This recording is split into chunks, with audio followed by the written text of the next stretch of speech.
Umapatak umano sa 2 million pesos ang hinihinging lagay ng ilang individual na konektado sa Bids and Awards Committee para makakuha ng proyekto.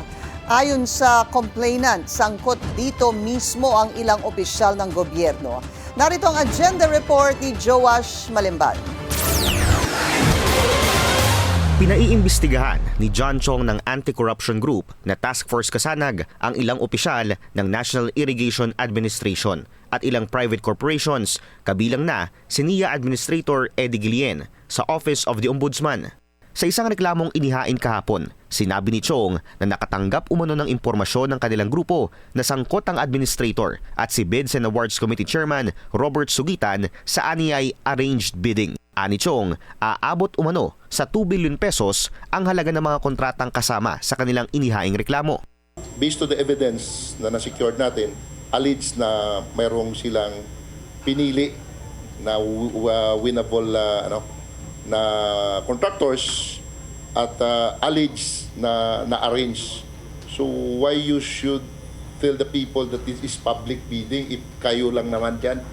Ayon sa verified complaint, may ilan umanong individual na konektado umano sa Bidding and Awards Committee Technical Working Group na nagdemand ng 2 million pesos sa isang kontraktor na nais sumali sa bidding.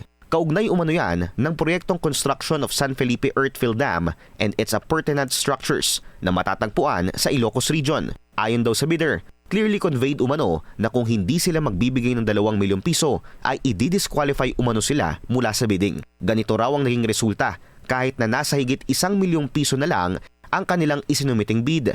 Kaya pati ang kumpanyang nanalo kasama sa mga pinaiimbestigahan ng grupo. Isang multipurpose building project din daw sa Tarlac ang tila may bidding irregularities matapos umanong mapanalunan ng isang kontraktor na anilay may problema sa pick-up license nito. Panawagan ni Chong sa ombudsman, dinggin ang kanilang reklamo at magsagawa agad ng isang investigasyon.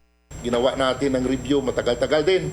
Umabot din ito ng 2 buwan bago natin na-i-file kasi mahirap mag-file ng kaso na wala naman tayong ebidensya. So I hope and pray that this evidence ay mabigyan agad ng aksyon ng ating Office of the Ombudsman.